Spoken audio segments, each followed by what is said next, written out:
la grande majorité des infections sont silencieuses. Il y a rarement des formes sévères et qui engagent le pronostic vital. Donc la question, évidemment, c'est pourquoi cette variabilité interindividuelle. Et nous avons découvert la cause des formes sévères de la maladie dans environ 15% des cas. Pour un peu moins de 5% des cas, les malades portent des mutations qui diminuent ou qui abolissent la production d'interférons qui sont des molécules antivirales, les interférons dits de type 1. Et pour un peu plus de 10% des cas, les patients portent des auto-anticorps contre ces mêmes interférons de type 1. Et donc, dans les deux cas, il s'agit d'une forme grave de COVID-19 du fait d'une insuffisance d'activité de ces molécules antivirales.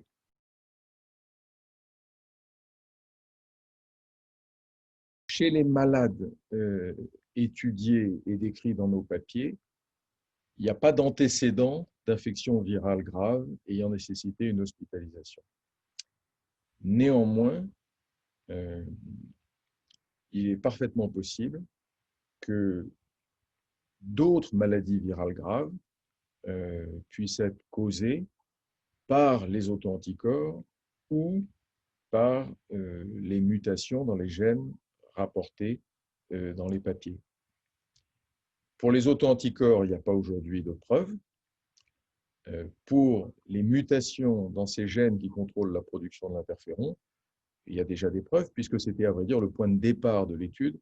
On avait décrit à partir de 2015 des mutations de ces gènes responsables de grippe maligne, de personnes qui, au lieu de faire une grippe qui les cloue au lit pendant une semaine, se retrouvent en réanimation avec des poumons blancs.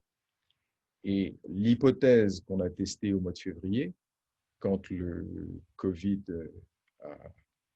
a pris les proportions qu'on connaît, c'est que la grippe maligne et le Covid sévère soient en fait, comme on dit en génétique, alléliques. C'est-à-dire que ces deux maladies infectieuses graves puissent être causées par des variants, des mutations dans les mêmes gènes.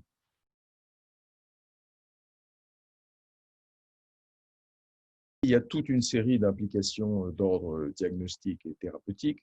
Au plan diagnostique, un diagnostic génétique qui n'est pas rapide, mais le diagnostic des auto-anticorps, lui, est rapide. Ça peut être fait dans l'après-midi. Donc, on peut savoir avant ou après infection par SARS-CoV-2 si oui ou non, on a des auto-anticorps contre les interférons de type 1.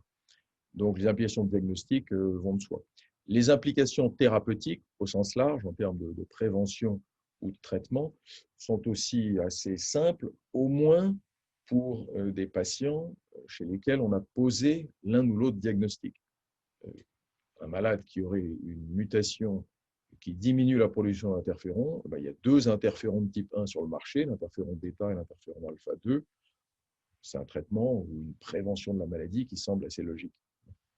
Pour les patients qui ont des auto-anticorps, la situation est plus compliquée. On peut envisager des plasmaphérèses, mais c'est quand même assez lourd. On peut envisager de les traiter avec de l'interféron bêta, qui est rarement neutralisé chez ces malades. Ils ont des auto-anticorps qui neutralisent les interférons alpha et oméga, mais rarement le bêta. Donc, on peut réfléchir chez eux, avant ou au cours de l'infection à SARS-CoV-2, le plus tôt possible, chez les malades infectés, à ce type d'approche préventive ou thérapeutique.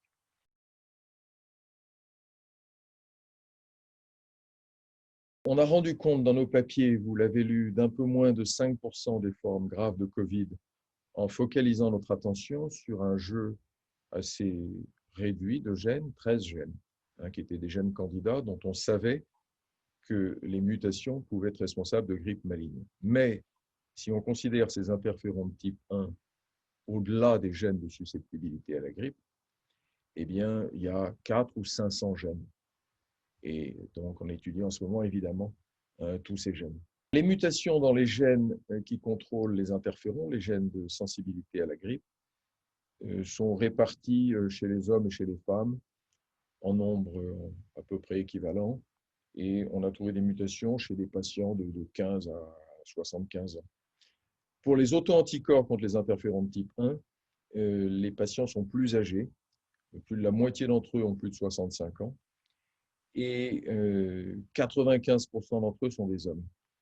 Et donc, les auto-anticorps contre les interférons de type 1 contribuent sans doute à expliquer dans une large mesure à la fois la gravité de la maladie chez les hommes et chez les personnes âgées.